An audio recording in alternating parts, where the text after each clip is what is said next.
Good morning. How are you Hi. today? I'm terrific, thank you. I'm so pleased to be here, even though I'm still in bed. Well, it's kind of early, I know that, but we so appreciate you being there. You're the anchor on the South Seas for us.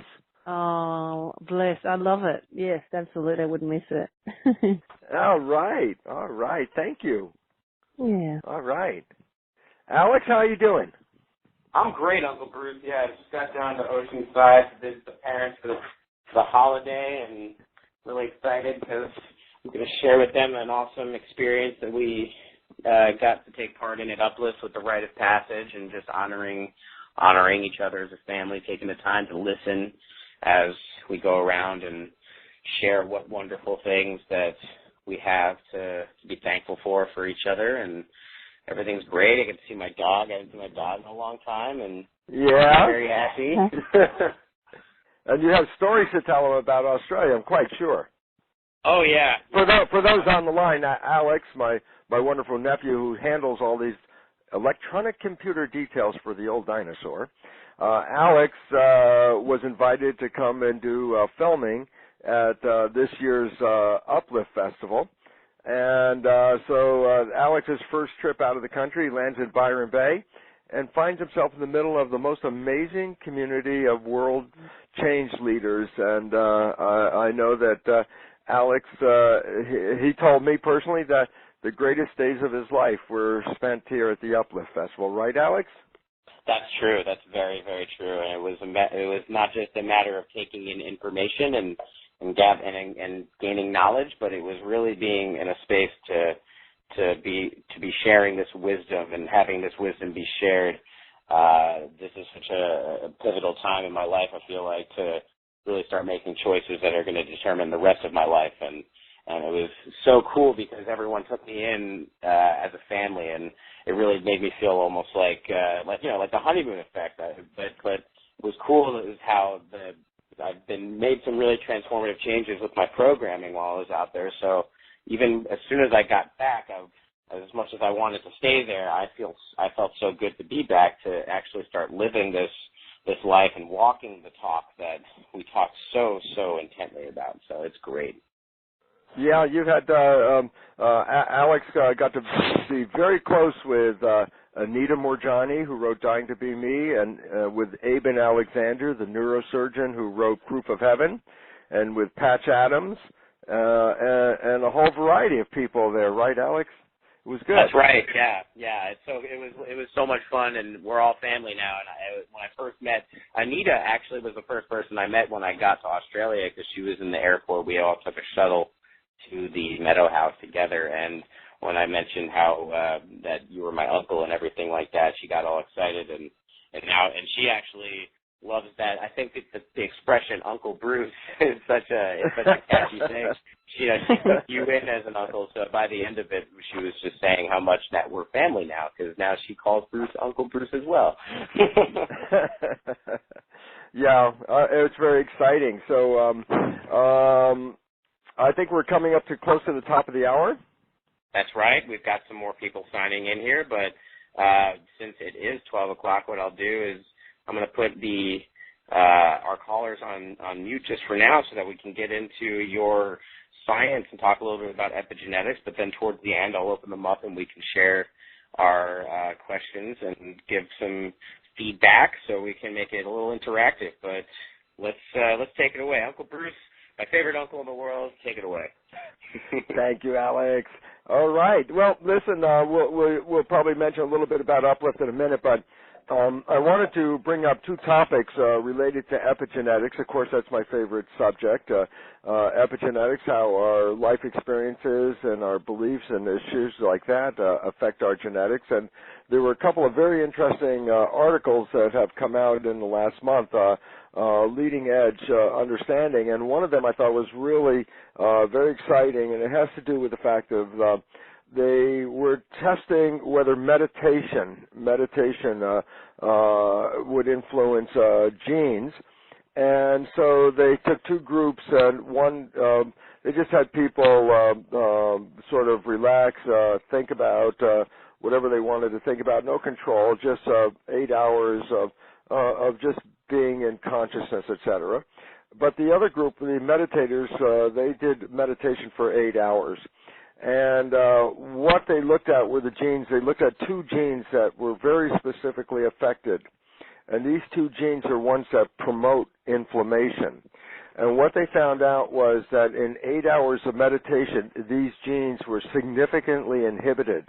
So basically it said to cut back on an inflammatory response. Meditation alone is adequate enough to cause a reduction in inflammation and get the system back under control again. And it was an 8-hour period. So basically it says this, is that 8 hours of meditation can affect the genes very profoundly. But it didn't really say how quickly it could affect it because they didn't check anything sooner than 8 hours. So let's put it this way. It doesn't take longer than 8 hours to change your genetic readout.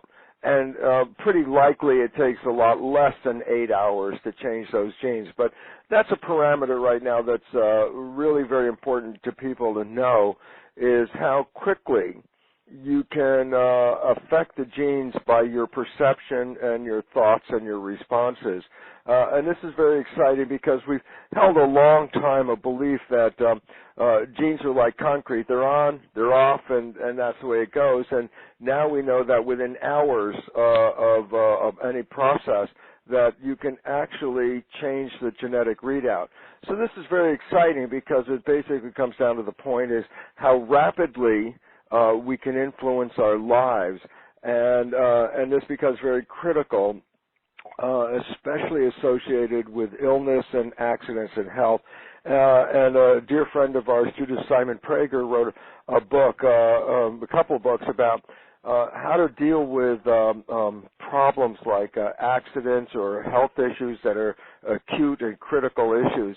And it's interesting because this fully substantiates her work that showed when people are involved with some kind of accident or they need medical help really quickly, talking to the people and being calm with the people that are affected actually reduces the consequence of trauma. And it's really very exciting because of what it says is that when people get all, like all excited about, oh my God, something's happened and somebody's sick, something's broken, and they get all excited in a negative way, they actually are causing a much greater response to the trauma than is actually necessary or helpful. So in fact, you can exacerbate a problem by getting excited about the problem rather than just being cool and calm. And so now there's a genetic study to this because the other studies are really just clinical case studies. One study that was particularly interesting was they did a split the entry teams at emergency hospital into 2 entry teams. One of them just carried out their conventional way they do things, just like on television. Somebody comes in and all of a sudden they're on a gurney and the doors slam open and the gurney's rushed in the room and everybody's putting instrumentation, blood taking, all kinds of things at once, and a nervous anxiety of hurry up and work with this patient. And the other group was told to do something totally different upon bringing a patient into the emergency room, and that is this. They were told to just speak very softly and calmly, but everything they say was supposed to be a very calming response, like, oh, things are okay, oh, this is easy to manage, oh, this, we can take care of this, kinds of words of assurances that the situation, no matter how bad it was going to be okay and everything was under control. And what was interesting, they were told to say these things whether the person was conscious or unconscious when coming into the emergency room. And here's the interesting result, and this was before the genetic study. They found that by just being calm and bringing a patient into the hospital, they reduced the consequences of the trauma greater than 50%. And this was also true when patients were unconscious. So even when they were unconscious, the brain was still listening to the conversations of the people around and adjusting the biology based on what they were saying about the particular injury. So this information now is backed up with the fact that, yes, indeed, genetic changes occur within that very short time period. And this is important because we never realize how we affect our heredity or our biological responses, how profoundly influential they are in turning on and off genes and adjusting our behavior, which basically says the thing that we've always talked about for a long time, and that is when we're stressed, the stress, the thought of the stress, the possible future connotations of what the stress might represent, like, oh my goodness, if this happens, oh my God, these things can happen.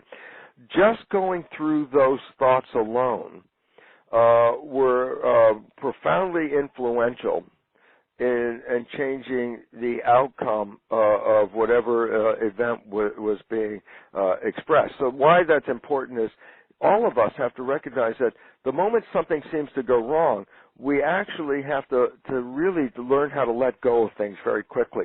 And when you let go of things, then you're not really taxing your biology, your physiology, your health issues over these fears and concerns. And it's really, really important because we're also projecting our thoughts. And in my lectures, the new ones on the honeymoon effect, what I really show is a very simple understanding. There's a thing called harmonic resonance. And harmonic resonance is when two things vibrate at the same vibration. If you activate one and make it amplify the vibration of one, the vibration will impact the other one that's tuned to the same vibration and cause it to be increased. So simple. I have two guitars, and I tune the A string, let's say, in both guitars to the exact same vibrational frequency. And then in guitar one, I pluck the string, and the A note vibrates from guitar one. Well, as that vibration passes over guitar number two, it doesn't cause the other strings to move. It only causes the same tune string, the A string, to vibrate. So this is called harmonic resonance, where one vibrating element will actually activate the vibration of another element that is tuned to the exact same vibration. And it's really interesting, and I'll add one more little fact about that, is that I have two guitars. I pluck the A string on guitar one. The vibration goes across and influences guitar two, which causes its A string to vibrate. So now both A strings are vibrating. And here, if I stop the vibration on guitar one, the one I plucked, so the A string is not vibrating, I stop it, and then let my finger off of it, the vibration from guitar two will actually go back and activate the A string that was originally plucked the first time. The relevance is simply this. When I ask the people, I say, oh, so guitar one starts vibrating again, and I say, well, whose energy is activating guitar one? And they say, guitar two's energy. And I go, well, that was the joke. It was because guitar one energy activates guitar two. So the vibration in guitar two is actually from guitar one, powered by guitar one. And when it comes back, it reactivates guitar one. So essentially, the vibration of the first guitar is sent out to the second guitar and will also come back from the second guitar and revibrate number one again. And you go, well, that's complicated. What does all this mean? And it's sort of like this. When we send out a vibration and influence something else, that other thing will send back the same vibration and reactivate ourselves with that. And before I go on to the next conclusion of that, I have to say this, that when we talk about brain activity, we generally talk about like electroencephalograph to read the vibrational characteristics of the brain in processing its information. And that's when we put wires on a person's head and we pick up the brain vibration, because the electrical activity of the brain is conducted through the skin. And when you put wires on the skin, electrodes, they can pick up the brain activity. And everybody says, oh, yeah, well, I'm reading the brain activity contained within your head. And in the lectures, I show them the new technology.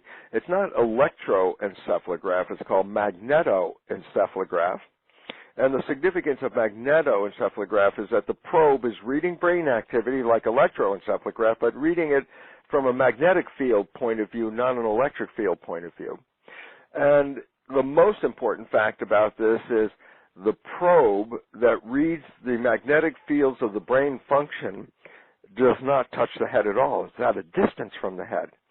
And the relevance becomes very critical now if you recognize that your brain, your thoughts, your beliefs and attitudes and emotions are not contained within you. They are broadcast like a tuning fork out into the field.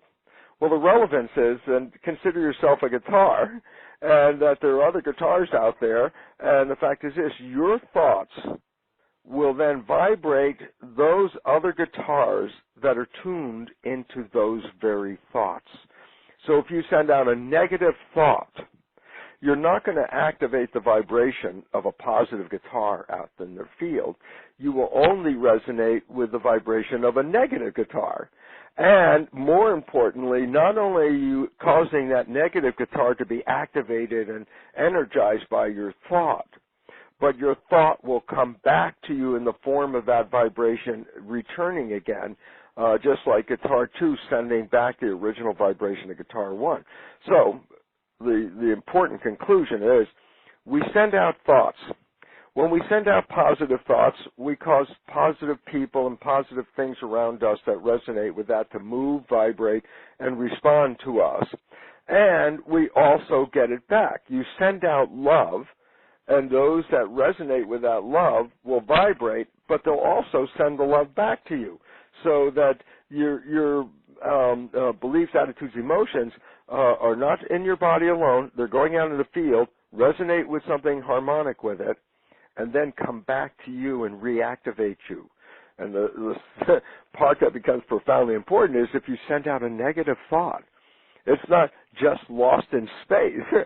The negative thought is going to resonate and vibrate with something negative in your world, and it will move in front of you. And in other words, it could have been just quietly sitting there, but when you had the negative thought, you resonated with that vibration, caused it to vibrate, it starts to move, negative things will show up in your life that would have just been sitting there, and now you've activated them, and the vibration that you sent out in a negative form will come back and cause you to continuously vibrate in that negative field. So really the deepest insight is this, is what we're thinking about becomes activated in our world and comes back to influence us again in harmonic resonance, which all of a sudden says, wow, then that means, it's okay, great to have positive thinking. Okay, good. I don't mind all the positive things. I want to send positive vibes back to me.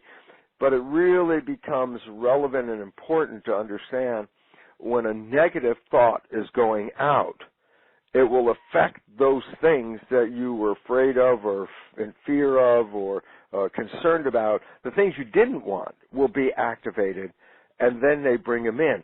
And so it's kind of funny because we were talking at Uplift about the how do you make statements, for example, about healing and health.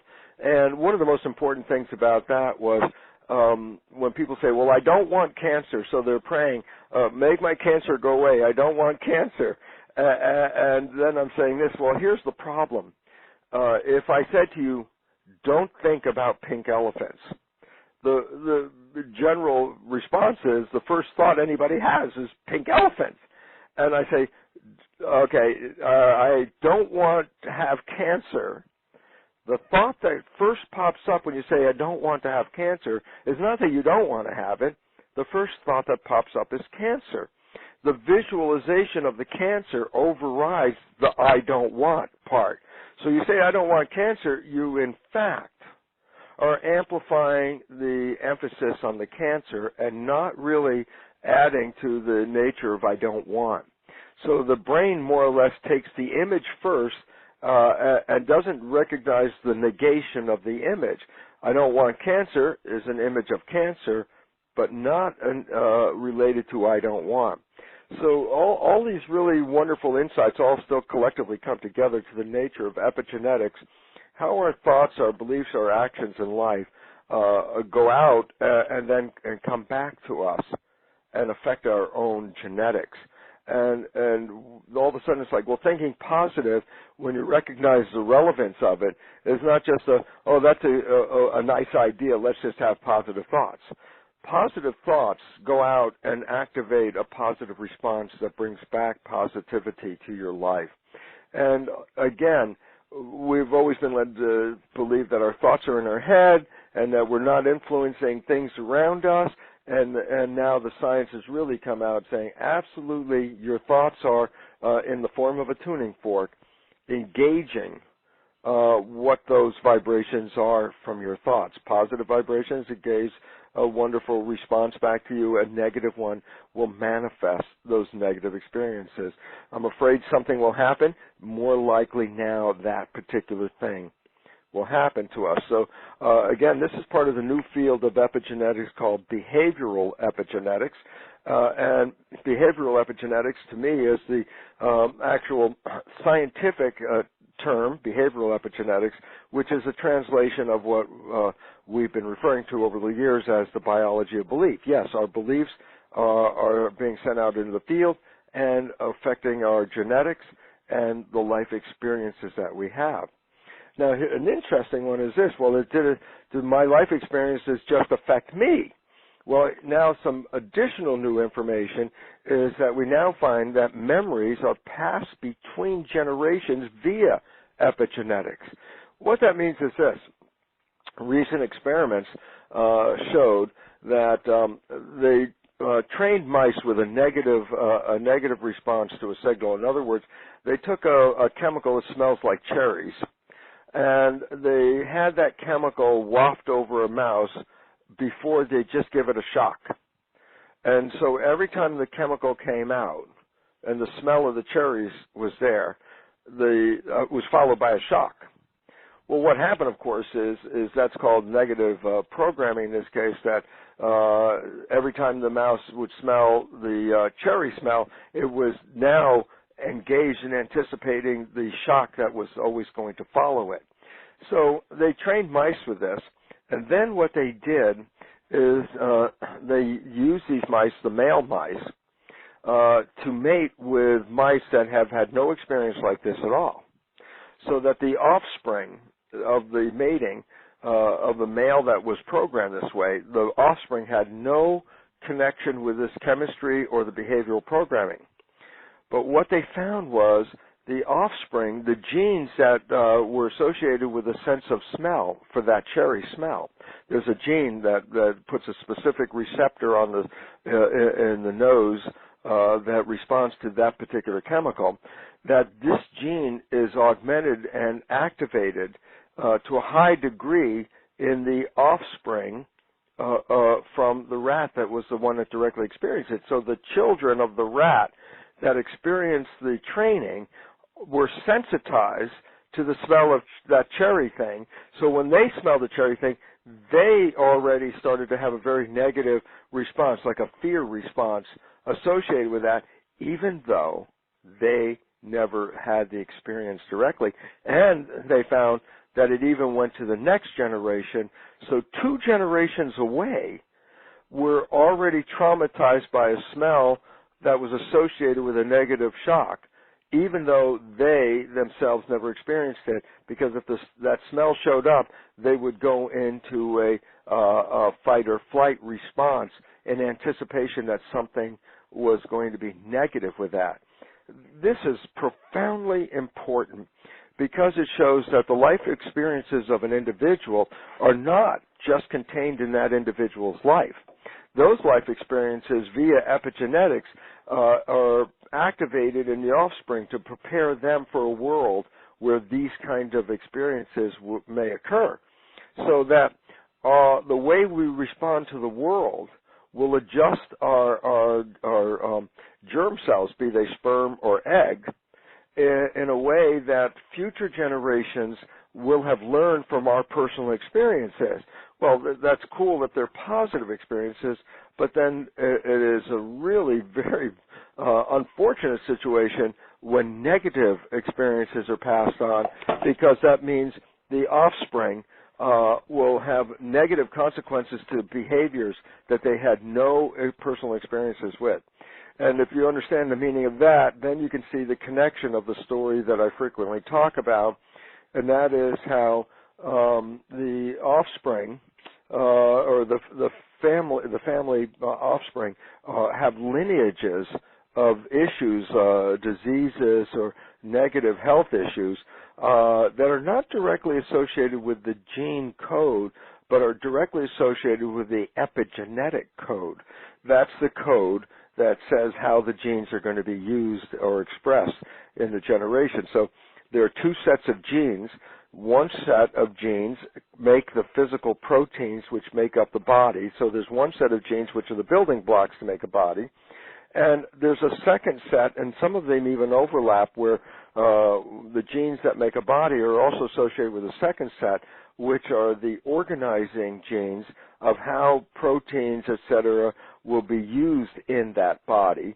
So there's two codes, a physical code to make the body and an information code of how that body will be assembled and how it will respond to the world. That second code, for years, has been referred to as the junk DNA, because they kept looking at this DNA saying, well, it doesn't make anything, so it's just junk, it's just carried along with all the other DNA. Now it's recognized that the genes that don't make anything are the genes that actually control the pattern and the use of the genes that make things. And it's so interesting, because when they look at the mutation rates between the two different genes, the genes that make proteins versus the genes that control information, they find that the genes that make proteins are highly mutable. They mutate a lot, so that the physical building blocks can be mutated relatively easily. But they also found that the genes that control pattern and information and assembly and use of the proteins are totally, really resistant to mutations. Very little mutational activity in that part of the genome. And the reason now we know is why is that part, so refractive to being affected to create mutations? The answer is this: because that junk DNA is so important. It's the difference between a chimpanzee and a human, let's say. We have the same building block genes, but we don't have them assembled in the same way. And so therefore, if you change the junk DNA, you have a very profound influence on the development and expression of an organism as compared to if you just mutate the building block proteins. So it really is the primary pattern creator that creates the pattern of our biology and the pattern of our behavior. And it's, as I was closing with on that, it's so profoundly important in nature that the genes that make the building blocks mutate readily. But the genes that are involved with the pattern formation are very resistant to mutations, because a mutation in those pattern things can completely change the development of the body and the organism, because the species characteristics are in the junk DNA, and the building blocks are the protein DNA. So this becomes really critical. I guess I don't know. I had this wonderful conversation. I should have recorded it so I could play it back. But it really was just coming down to understanding. I talked about the passing of the genetic traits from one generation to the other. Did it get that far? Did I talk about the mice that were programmed with a smell? Yes, we got that far. Oh, okay. So I guess basically what it was really coming down to is the nature of how our life experiences are passed on via the sperm and the egg to subsequent generations. It's not changing the genetic code. It's changing just the readout of the code. So it's not the DNA molecule that's changing, but it's really the proteins associated with it that are the things that turn on and amplify and control the reading of the other genes. So our lives are are significantly influencing our biology from minute to minute. And then I was talking about Anita Murjani. Did I talk about her again? Did you hear that? Yes or no? A little bit, but not too much. Okay, well, basically, she's the poster child for the biology of belief because of very simple understanding. When she had her cancer 4 years, the last couple of weeks of her life, her body started to shut down. Her systems were starting to go offline. She was no longer eating. Her body was absorbing itself. The muscles and all the tissues of the body were breaking down. And the cancer was so great that the lumps of cancer in her lymph nodes around her neck and down to her groin, these lymph nodes were large, like the size of lemons. She had all around her like lymph nodes, big lumps sticking out of her skin.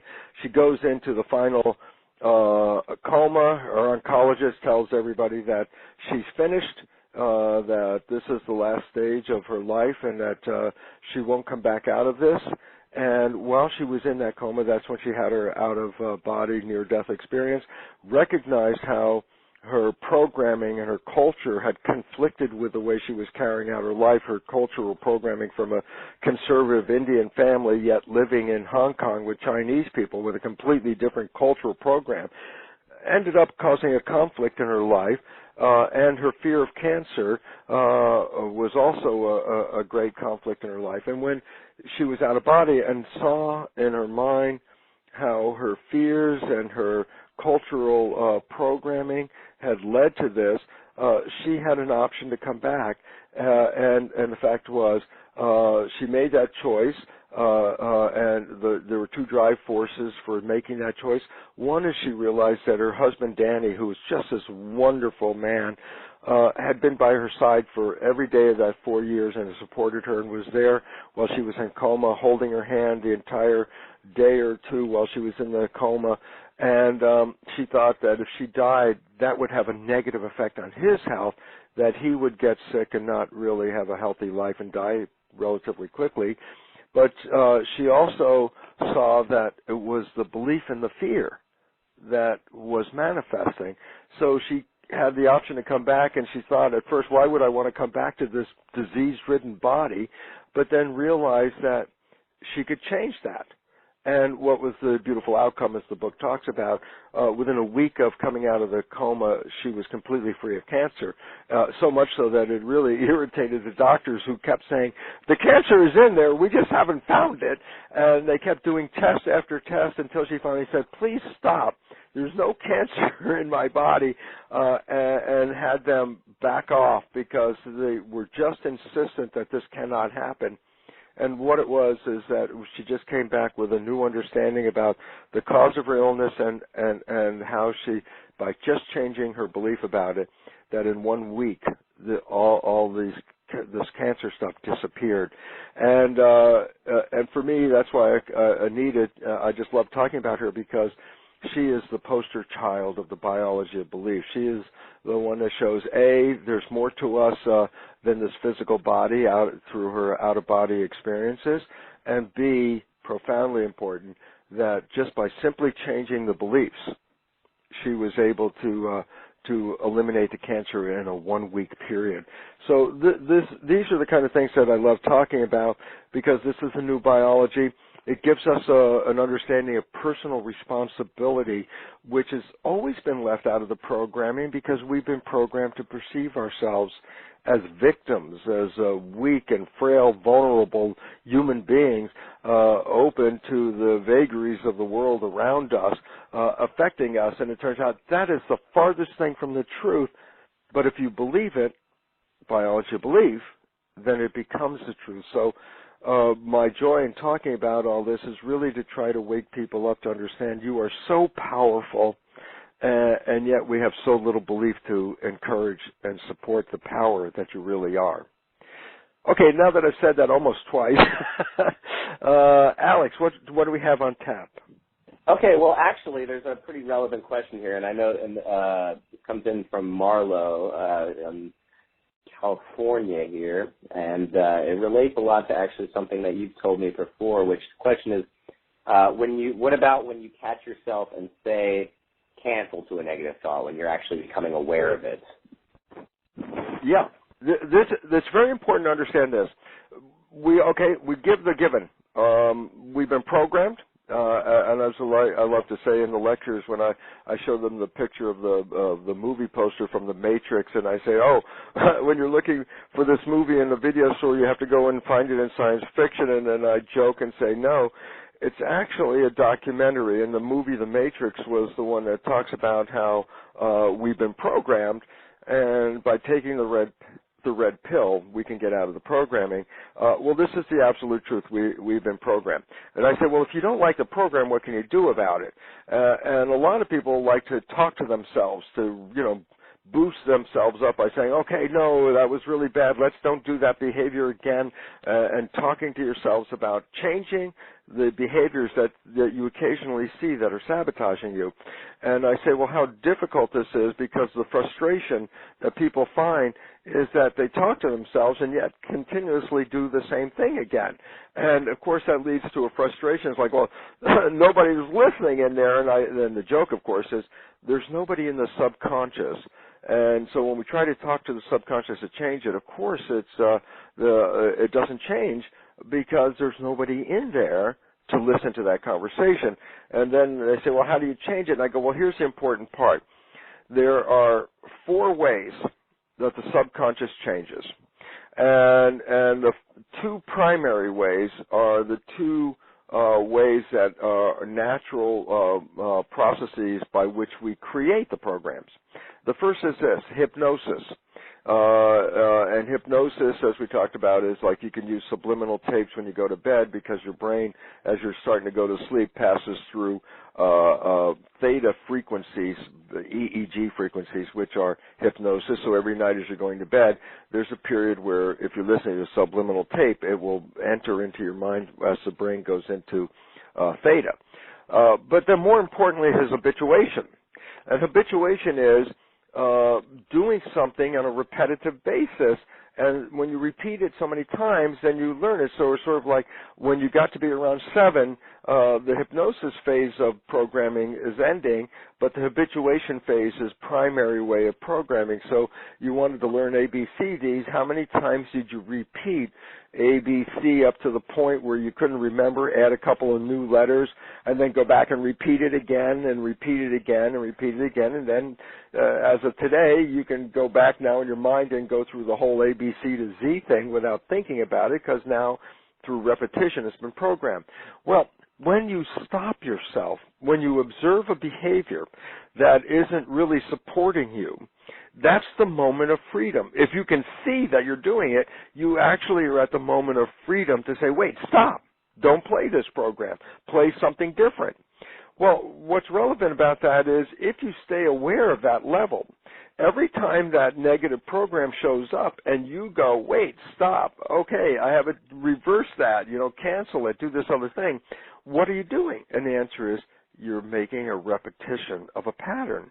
And so the more times you do it, the more the pattern gets established. So there's a point where the brain that has this program in it won't play that program anymore, because every time it plays the program, the repetitive pattern that it acquired was, don't play the program, switch to this. And so basically, every time you catch yourself and you say cancel, you are, through a process of repetition, creating an overlaying program that will cancel the underlying negative program. And at some point, because once it gets habituated, you won't see the behavior anymore, because the subconscious will stop the behavior even before it manifests. And what you've done is created a repetitive pattern, which is now learned as a new program. So habituation is a fundamental way of rewriting the consequence of a negative programming. The other 2, just because I said there were 4, one of them is the one I always love to emphasize, which is belief change modalities, energy psychology, which is are interesting programs that sort of push the record button so you can download directly into the subconscious new behaviors in minutes. And the 4th one, which Margaret reminded me of, and I had to add because I kept talking about 3 different ways of reprogramming. The fourth one is the consequence of profound life experiences, something that shocks you or blows your mind is like, oh my God, earth-shaking life experience. One of those life experiences alone is capable of changing the program. So basically it says this: habituation says how many times you have to repeat something before the program is changed, and there's a simple foundation. The less important the change is, the less, the more innocuous that behavior is, that it's not really that bad. It takes a longer time to change the behavior. But when something shocking as a consequence of that behavior shows up that is life transforming, it may only take one time for that experience to actually change the programming. So habituation is a range of how long is habituation take, and the answer is how relevant it is and how shocking the behavior is to your life, so that there are some things that just one experience can actually cause the program to profoundly change. So it's a variable based on the impact of the behavior on your survival and your life, how fast that programming can change. I got that, I think. Great. Thank you, Uncle Bruce. That's pretty. I definitely can relate to the life-changing experience of Uplift, because that was. I wouldn't say it was earth-shaking. I would say it was belief-shaking, because it shook off all the things that don't resonate as self now anymore. So that's totally cool. And thanks, Aunt Margaret, for bringing that up. I have a question. Yeah, you know what? I just wanted to add to the audience out there how, because when we got back, and I called you because it was, you were coming back from your trip to Australia, and one of the things that I appreciate, so the audience should know that, is I know that in your past, something that freaks you out would get you more like, like that, And when you got back to the airport and you picked up your baggage, the bag with your very expensive camera was not there. Yeah. And you can tell them how what you did different. At this moment, I felt the stress coming in, and it was almost like this vicious cycle of amplituding or amplifying this negative feeling, because just feeling like you're just things spinning out of control. That's what would usually happen. But when I came back after this wonderful experience where every day was better than the last, and synchronicity was not just something that we talked about, it became this way of life, and everything happens for a reason. So as soon as I came back and my one bag goes around the terminal and I get it, and then my camera doesn't come back, and I became aware of that moment where I would normally go start spinning out of control in my emotions, but I caught it at that moment, because you always talk about it, and after this 2-week experience of upliftment, I just said to myself, you know what? This seems like it could be an issue, but I don't think it is. This is definitely not just a coincidence. This is not a fluke. This is totally happening for a reason. Whatever it is, I'm just going to let it go. I'm not going to let this bother me. And I made that decision in that moment to change my thought about it and let it go and not let it affect me. And I did, because I also, being that I just had this wonderful experience, I was able to, I saw the bigger picture. I had the choice, and I looked at the bigger picture, and I think we all have that choice. So I did it, and within 10 minutes after leaving the airport and driving back to my apartment, I get a phone call from LAX saying, "Oh, we found your camera, and we'll drop it off today." It's very critical, because had you held a very negative thought about that, oh my God, it's not going to show up, oh my God, I lost it, oh my God, whatever, that is part of the creative expression of our lives, and that would actually lead to, the camera's lost now. and it's letting go, and that is the most important lesson all of us, including myself, really had to put a lot of effort into, is not buying into the fear, because when you buy into the fear, your thoughts, which again are vibrating from that tuning fork called your brain, will resonate in the world in such a way as to manifest that expression. So letting go of that fear and just saying everything is okay, 10 minutes later, there's your camera. It was really cool. Yeah, that was very good on you, Alex. An instant karma, an instant verification of everything that happened. And then another little funny synchronicity is I went to go get some tea with my roommate after he picked me up from the airport, and I go to order my beverage and talking about Byron Bay, and it turned out that the cashier actually lives in Byron Bay, and he just got back a couple weeks ago, and he knew about Uplift, and his parents lived there. And it was just like such another validating point with everything, talking about this global community that's emerging, and how everything is connected, and the 6 degrees of separation really aren't separation at all. It's more just like this opportunity to reconnect with each other. So that was really cool. And another question I actually have for you, Uncle Bruce, about consciousness and how the mind works, because you differentiate between the conscious and subconscious part of the mind, but and then there's that voice in our head that kind of tells us, or that guides us, or when we're thinking, and or even the part of your mind that's wandering and thinking about all sorts of things. Is that little voice in your head consciousness, or is consciousness itself just like a bigger thing that maybe that voice in your head is just like an aspect of? Well, I have to tell you, being witness to such a voice in my head and telling me to do something, which I thought, this is so absurd.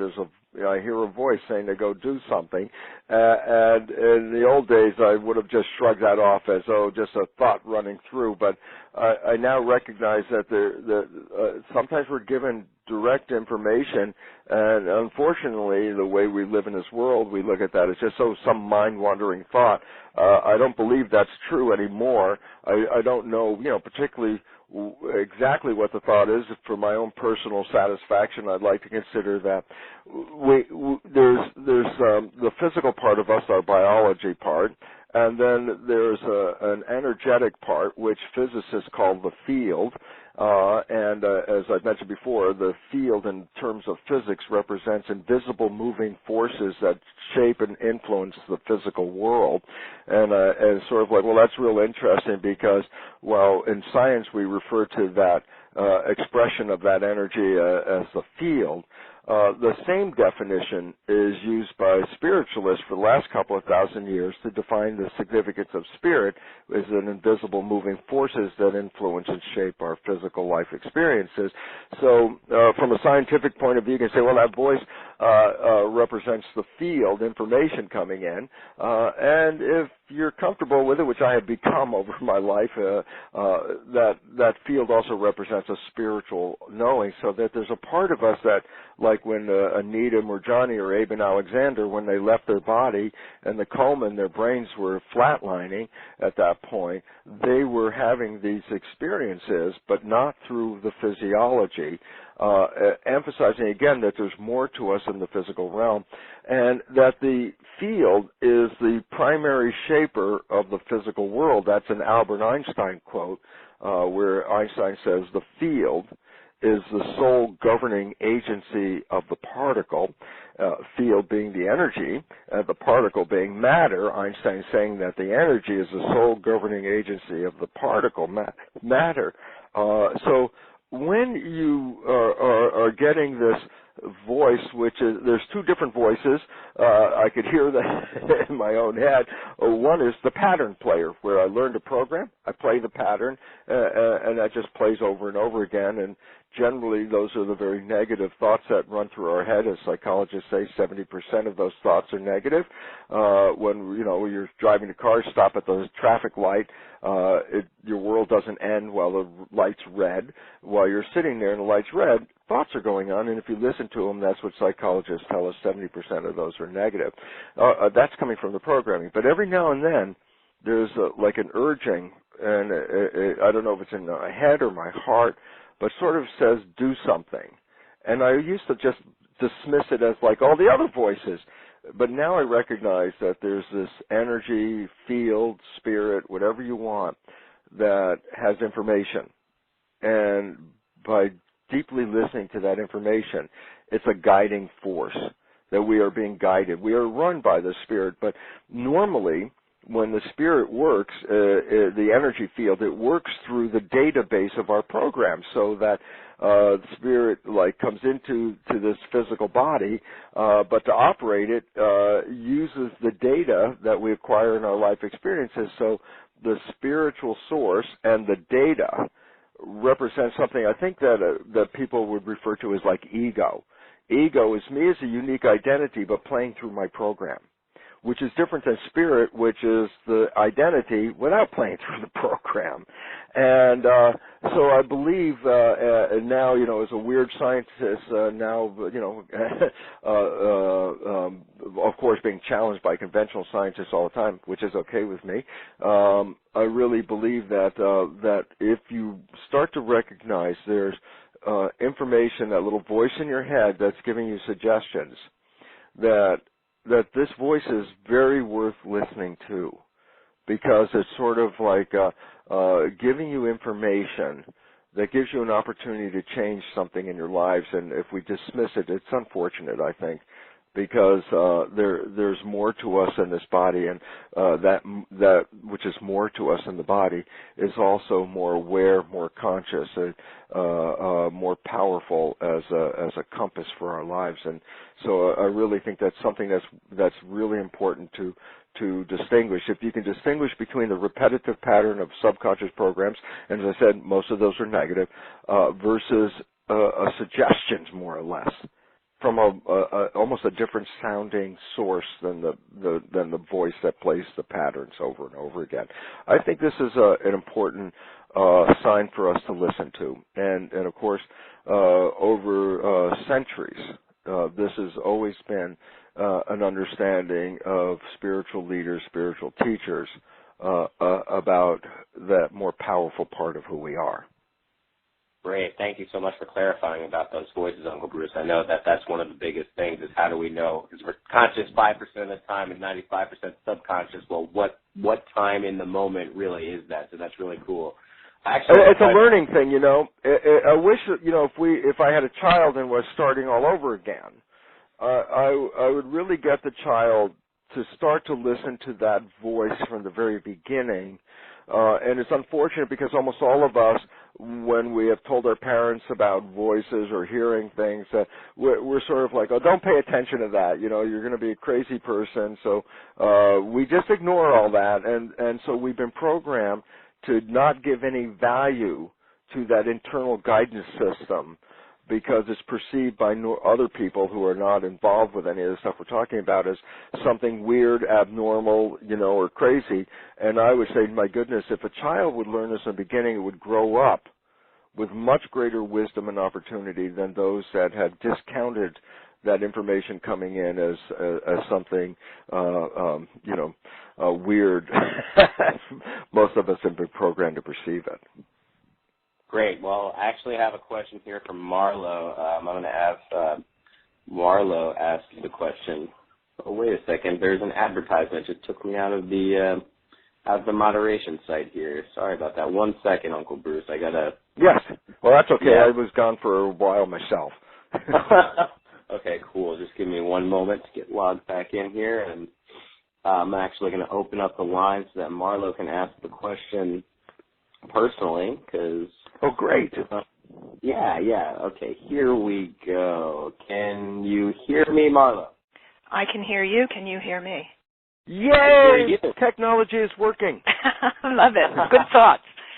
Bruce, I saw an article just passing by that there's a case in Oakland about determining there's apparently a 13-year-old girl who's been determined brain dead, and medically it's saying that she's technically dead because once your brain is dead, you're dead. So with what you're talking about this morning, about this extra idea of bringing in the energy of the field, how do you see that as being really a pivotal moment for maybe some new recognition of, well, what does brain dead really mean?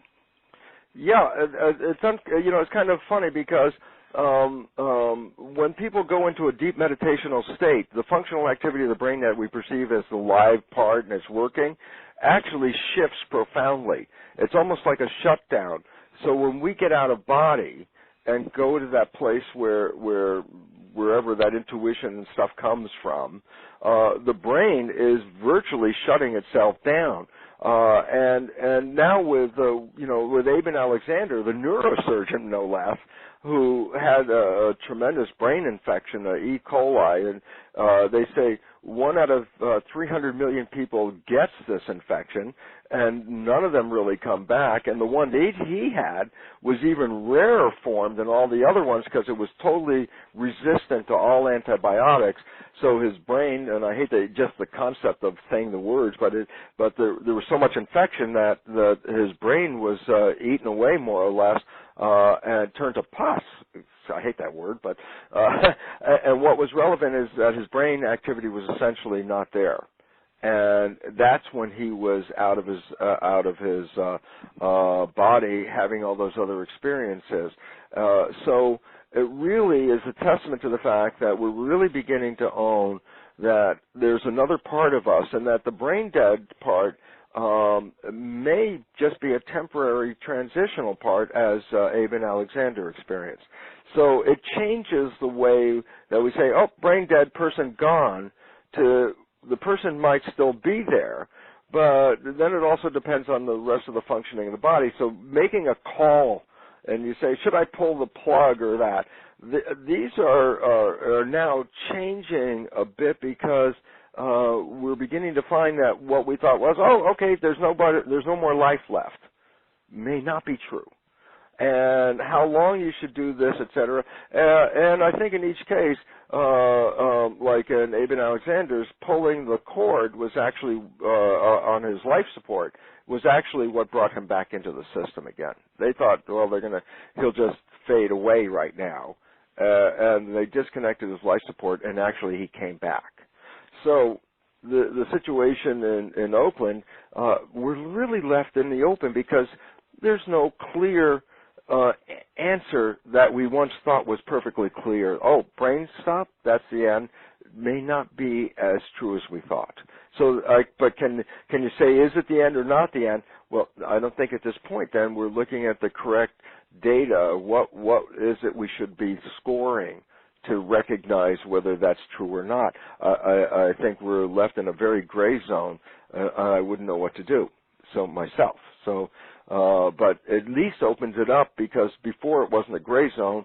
It was like, oh, brain activity stopped, person dead. Now we have to change that a bit. But how far and what changes they are, we're not clear. But it certainly says what the usual stuff about it. What we're so sure of is now changing. I don't know where to go with it. So the attorneys will have to rewrite the law books, right? At some point, but there is a thing that people, do not respond anymore after that.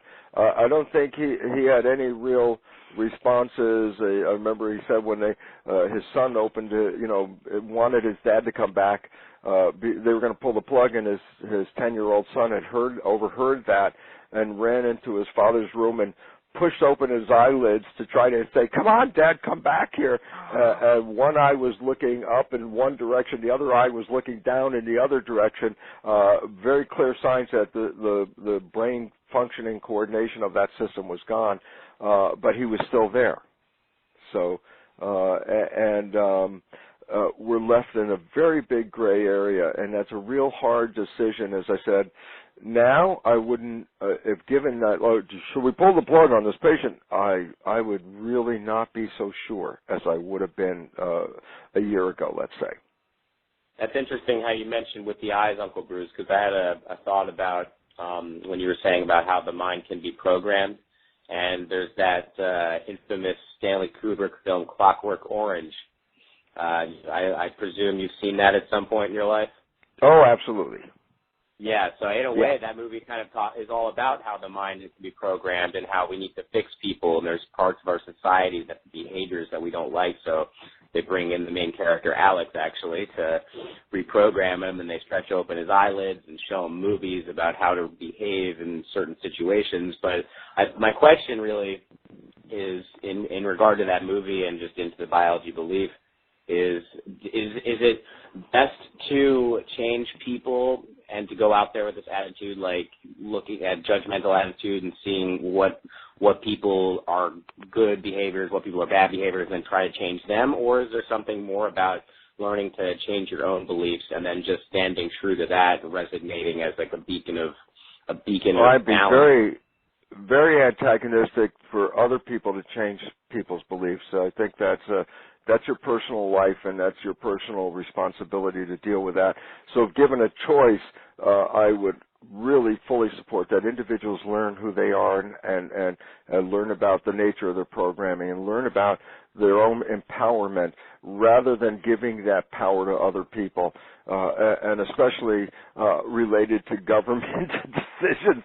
I'm so opposed to so many things that the government has instituted in regard to our health and our welfare, especially because many of their beliefs are based on science that is so outdated and so flawed that it's almost irresponsible for a government to impose its belief on people. Especially like the ones that irritate me more than anything are children that are diagnosed with, let's say, a cancer, and the medical profession knows there's nothing they can do about it, and that this child is really heading toward a terminal consequence. And then the parents want to do some alternative complementary thing, and the medical profession, through the government, says you cannot do that. And if you do that, then we take away your child because then you're, called an irresponsible parent. And the fact is this: they already said there's nothing they can do, and yet they won't let a parents, seek an alternative complementary process to help their child. So to me, it's really an unfortunate situation that personal medical issues are now controlled by a government which is really operating on a very limited knowledge base, and yet instituting strict penalties of law on that incorrect knowledge. It's a very upsetting thing. So if it comes to programming beliefs and all that, I really think that the individual is the primary person that should be given an understanding of the nature of their beliefs and an understanding how they can change those beliefs, and then leave it to the personal responsibility of those people that have been informed as to what to do. Thank you, Uncle Bruce. That definitely resonates really strong, and it's like you always say, take care of your backyard before you take care of the world. And I think we've actually come a little bit past the hour, but since we're missing some time, I got another question here from Kim, and it relates to the brain and the mind, and she wants to know, where is the mind and how is it related to the brain? That was good. I was almost going to talk about that before, because when I talked about Aben Alexander, his cerebral cortex was eroded by the E. coli that was just going crazy in there and not responding to any of the antibiotics, and it was a tremendous destruction of his cerebral cortex. And when he came back for a period with amnesia, not really knowing who he was and stuff like that. But over a week or 2 weeks, he started to come back in full play, and all of his neuroscience, his neurosurgery, all of his skills, all of those things came back in a brain that was eroded.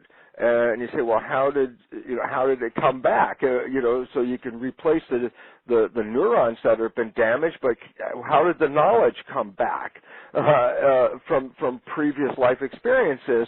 And this is the cool, interesting part, because it says, well, he didn't have to relearn them like going back to school and doing all that stuff. When the brain started to regenerate itself, the history and life experiences came back as well.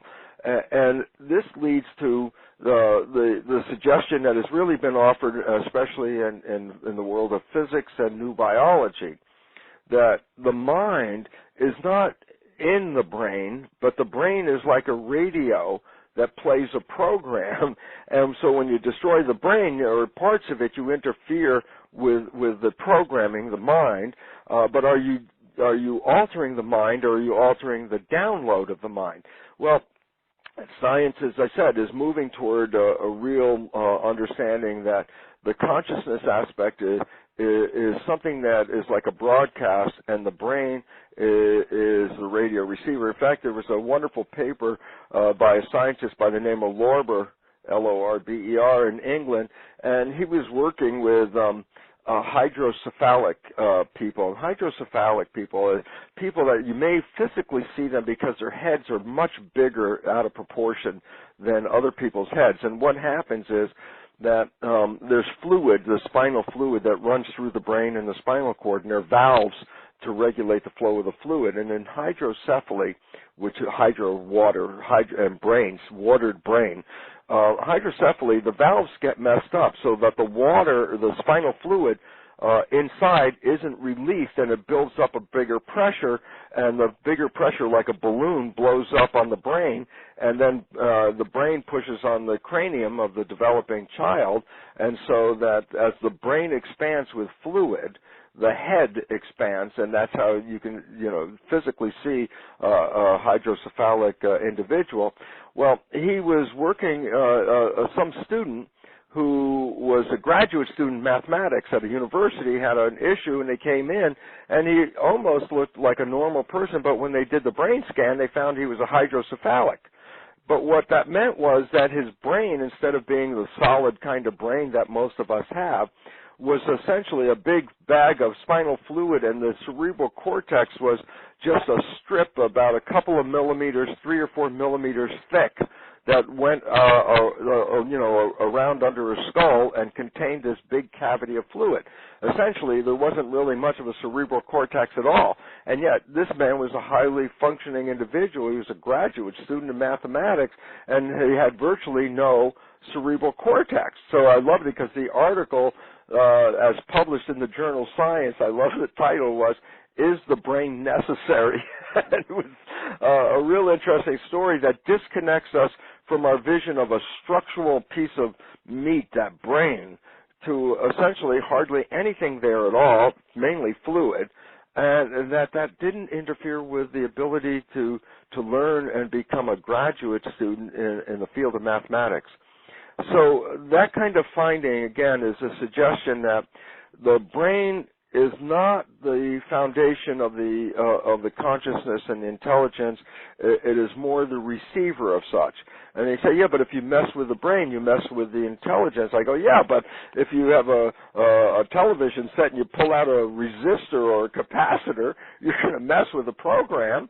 And you say, oh, my goodness, you destroyed the program. And the fact is, no, the program is picked up from the broadcast and played through the physical television set. And it appears now that from theoretical sciences and quantum physics and understanding to the neurological sciences, that the memories are not locked into the brain. I mean, this is how Eben Alexander, after a recovery period, had all that knowledge back again in a brain that if it was storing the knowledge, those neurons all would have been wiped out. And yet, everything went back into order and it came back, which is, again, a very good indication that our consciousness is an energy field. Our brains are the equivalent of a receiver that downloads those fields. But it doesn't just download them. As we talked about earlier, when we have our brain activity and we're functioning and thinking, the information isn't contained in our head. The information is sent back into the field. So your thoughts, if they're in the field, would enhance your consciousness out in the field, and so the brain is just really the device to translate that field consciousness into our biological behavior, supporting again the nature that we are more than this physical body, that there's intelligence and consciousness that is outside of this physical realm, plays through it, so that accounts for near-death experiences and the trauma that, for example, Eben Alexander experienced. Well, thank you so much, Uncle Bruce. That was very informative, and thank you everybody that has signed on to listen and just for participating, and for everyone who asked questions. Really appreciate it. I'd like everyone to be on the lookout later this evening or wherever time zone you are, within the next 8 hours. There will be a new newsletter from Uncle Bruce at the Uplift Festival with Aunt Margaret as well. So that's and let me just mention that because that was kind of fun. The lecture that I gave at Uplift was on the honeymoon effect, and it was fun because the people who were producing the show said, Bruce, how about you and Margaret lecturing together? And it was such a great idea because Bruce, being the left brain detailed science guy, gave all this sciencey stuff about the honeymoon. And when Margaret came on, she was the right brain, whole picture, heart mediated woman who was talking about the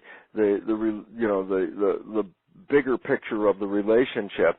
And I just want to say how wonderfully delighted I was that the audience just loved Margaret, and how she was inundated with so many people after the lecture wanting to expand on her knowledge about how to keep and maintain relationships, especially when arguments or differences show up.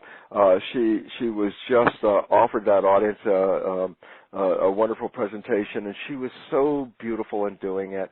And I just love it because the audience response was magnificent. So I just needed to offer that over the air to thank Margaret for being the partner that she is. Yeah, I thank her too, and I'm just thanking you guys for doing that. And it was adorable because you were both wearing matching shirts and matching pants. You Bopsy twins. Yeah, you guys were totally twins. And then, yeah, like how you said, right and left brain. I mean, you had the knowledge. You empowered people with the knowledge, but then when Aunt Margaret got on stage, she empowered people and shared the wisdom. And I think so many times you mentioned how knowledge is power, but then there's always that expression, absolute power corrupts absolutely. And I think that has to do with this fact that knowledge and wisdom have been historically out of balance with each other. But thanks to you and Aunt Margaret on stage together and just the work you guys have been doing coherently, there's been a very increasingly increased rise of wisdom being shared, and I saw it in the faces of everyone there, and everywhere I go, I can tell and I can feel it myself. So thank you so much for having the knowledge and the wisdom and being the most inspiring aunt and uncle in the world, and I know you inspire many people. Thank you, Alex. And I just want the audience out there to know that Alex had a wonderful life experience, as you can hear. Thank you for being there, Alex. And I want to thank all of you for being on this phone call. I wish you a happy holiday season coming right up, and a happy New Year's and a happy new world, because that's what we're beginning to create as a global population. A new world is beginning to manifest, and it looks scary as the old world is going through its last efforts to hold on to and strangle us, more or less, but we're escaping that, and we're creating a new world, and that's most exciting. So please, if you see things falling apart, recognize this is a very positive sign, because it gives us an opportunity to rebuild life in a different way on this planet. And that's what I hope as we move into the next year. So Happy New Year's, and I love you, and thank you for being on this line. Bye-bye. Merry Christmas. Bye, thank you.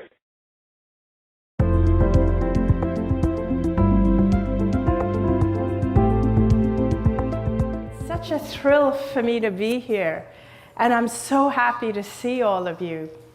You know, one of the biggest reasons that I'm happy to be here is because I shouldn't be alive today. I should have died on February the 2nd, 2006.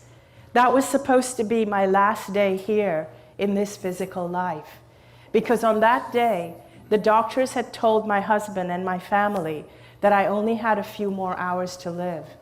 I was dying from end-stage lymphoma, which is a form of cancer of the lymph nodes. I had struggled with cancer for 4 years up to that point. For 4 years, this disease had devoured my body. It had traveled through my lymphatic system. It started with a lump in my neck, and then it spread throughout my lymphatic system.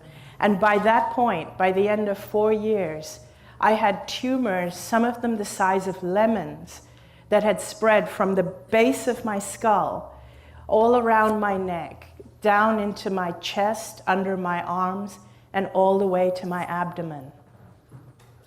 By that point also, even before I had gone into the coma, my lungs had been filled with fluid.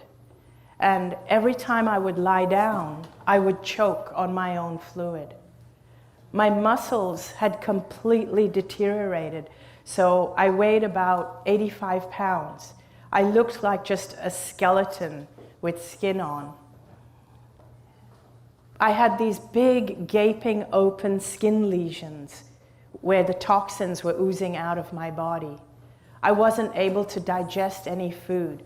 I had a persistent low-grade fever. I couldn't walk because my muscles had been deteriorated, so I was constantly just lying down or being taken around in a wheelchair. I was connected to an oxygen tank all the time. I couldn't breathe without the aid of oxygen. And on that morning, on February the 2nd, 2006, I went into a coma. The doctors had said these were my final hours because now my organs had shut down. My organs were failing. So my family were told that if there was anybody that had to see me before I died, this was the time. Unbeknownst to everyone around me, though, even though it appeared that I was in a coma and my eyes were closed, I was aware of everything that was going on all around me. I was aware of my husband, who was distressed, but he was by my side holding my hand. I was aware of everything the doctors were doing. They were putting tubes in me. They were removing fluid from my lungs so that I could breathe easier. I was aware of every single thing that was happening. It felt as though I had 360-degree peripheral vision. I could see everything happening all around my body. But not just in the room where my body was, but even beyond. And it was as if I had expanded out of my body. I was aware of my physical body. I could see it lying there on that hospital bed. But I was no longer attached to that body. It felt as though I could be everywhere at the same time. It was like wherever I put my awareness, there I was. I was aware of my brother who was in India. My body, I was in Hong Kong. This was happening to me in Hong Kong. My brother was in India and was rushing to get on a plane to come and see me. He wanted to see me before I took my last breath. And I was aware of that. I felt as though I was with him. I saw him on the plane. And then I also became aware of my father and my best friend, both of whom I had lost. Both of them had crossed over, had died. But I became aware of their presence with me, as though they were guiding me and communicating with me.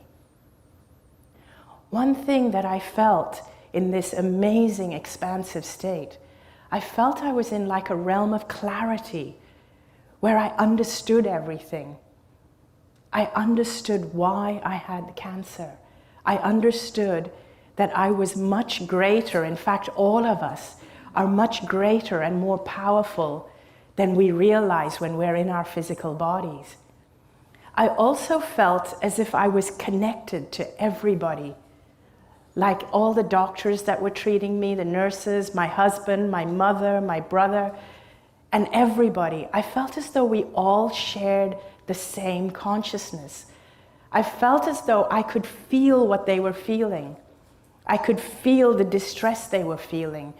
I could feel the resignation of the doctors. But at the same time, I didn't get emotionally sucked into the drama, but yet I understood what they were feeling. It's like we all share the same consciousness. It's like when we're not expressing in our physical bodies, you and I and all of us, we are all expressions of the same consciousness. That's what it felt like. I felt as though my father was trying to communicate with me that it wasn't my time, that I needed to go back into my body. At first, I didn't want to go back because I still felt as though I had a choice whether to come back or not. So at first, I absolutely did not want to go back into my body because I couldn't see a single good reason to go back into this sick and dying body. I was a burden on my family. I was suffering. There was no good reason, so I didn't want to go back. But in the next instant, it felt as if I completely understood that now that I knew what I knew, and because I understood what caused the cancer, I knew that if I chose to go back to my body would heal very, very quickly. And so in that moment, I made the decision to go back. And I heard as though my father and my best friend said to me, now that you know the truth of who you really are, go back and live your life fearlessly. And it was in those moments that I woke up from the coma. And my family was so relieved to see me. And the doctors, they couldn't explain it. The doctors were there and they were surprised, but they were being very, very cautious because there was no way of knowing. I was still so weak. There was no way for anyone to know whether I was going to stay out of the coma or heal or go back. But I knew I was going to be fine, and I was telling my whole family, I'm going to be fine. I know I'm going to be fine. It's not my time. Within 5 days, the tumors in my body had shrunk by 70%. After 5 weeks, I was released from the hospital to go home. I was completely cancer-free. Now, what has happened is that I've had to pick up my life from that point. And as you can imagine, my life feels completely different. It changed my view of the world. That experience changed my view of our physical bodies, of my physical body, of illness, and how I perceive the world. I found it very difficult to integrate back into life again after that experience. And the best way I can think of to explain what it feels like would be to use metaphors. And a metaphor that I like to use is one of a warehouse. I'd like you to imagine, if you will, that we are in a totally darkened warehouse that's pitch black. Just imagine that right now you're in a warehouse that's completely pitch black and you can't see anything because it's so dark. You can't see anything in front of you anywhere. But imagine that in your hand you hold a little flashlight. Just a little flashlight, and you switch on that flashlight. And with that flashlight, you navigate your way through the dark. And you use just the beam of that little flashlight to navigate your way in the dark. And everything that you see in the warehouse is only what you can see with the beam of that flashlight. Now imagine if the beam is shining over there, all you see is what's over there. Everything else is in darkness. You shine the beam over there, and all you see is that spot there. Everything else is in darkness except for the light of the beam. Now imagine one day, big floodlights go on, so the whole warehouse is illuminated, and you realize this warehouse is huge. It's bigger than you've ever imagined it to be. And it's lined with shelves and shelves and shelves of all kinds of different things. Every kind of thing you can imagine and things you can't even imagine all exist on these shelves, side by side by side. Some of these things are beautiful, some not so beautiful, some large, some small, some things in colors you've never ever seen before, colors you've never imagined to exist, and some things that are strange and funny looking, all exist side by side. And you've seen some of them before with your flashlight, but many of them you've never seen before because your flashlight had never shone on it. Now imagine if the lights go back off again and you're back to one flashlight. Now, even though all you can see is what you see with the one flashlight, the beam of one flashlight, at least you now know there is so much more that exists simultaneously and alongside the things that you can see. You now know that just because you cannot see them, you cannot experience it, doesn't mean it doesn't exist. You now know that because you've had that experience. That's what it feels like to me.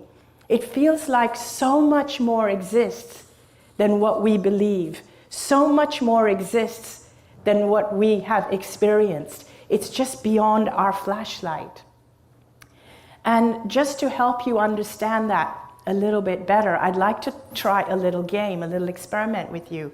I want you to look around the room and find everything you can that is shades of red, everything from red to burgundy. Just look around and commit it to your memory. As many as possible, commit it to your memory, because I'm going to ask you to recall it. Okay, close your eyes, face the front. Now, how many things can you recall that are blue in color? Almost none. Think about it, almost. Now open your eyes and look around. See how many blue things there were that exist alongside the red, but you didn't even notice it. You didn't see it. Why? Because you weren't aware of it. The beam of that flashlight, what is that? That is your awareness. That beam is your awareness.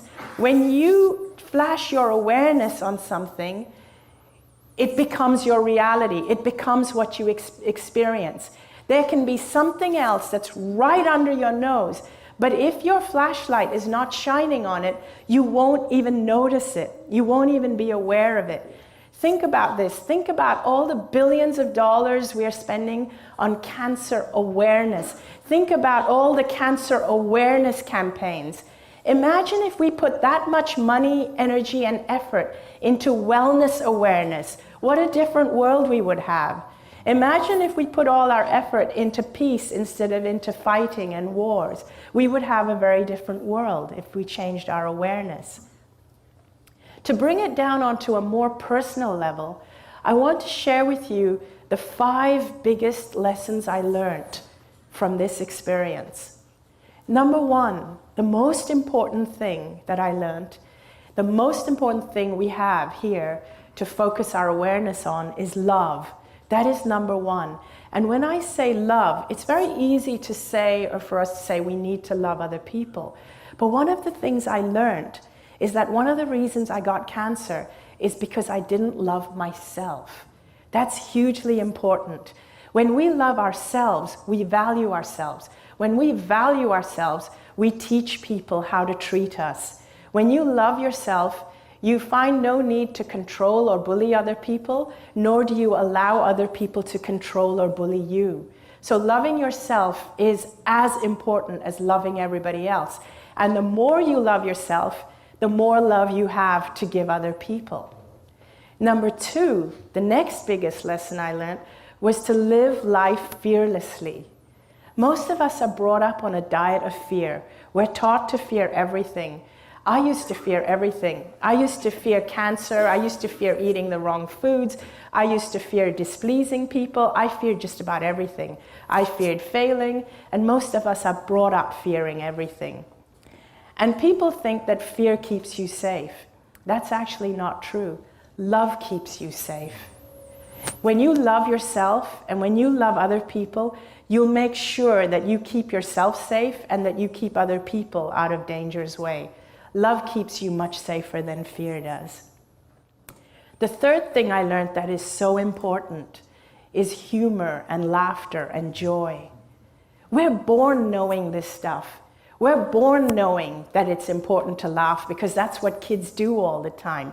We're born knowing love and fearlessness, but it gets conditioned out of us as we grow up. Laughter is so important, and humor and finding your joy in life. It's more important than any other spiritual activity that you can think of. If we had more laughter, in fact, if even our politicians learned to laugh, we'd have a very different world. And if we had more laughter, you would have less people with illness, you'd need less hospitals, and you'd need less prisons as well. The fourth thing I learned is that life is a gift. It really is. Most of us live our lives as though life is a chore, but it shouldn't be that way.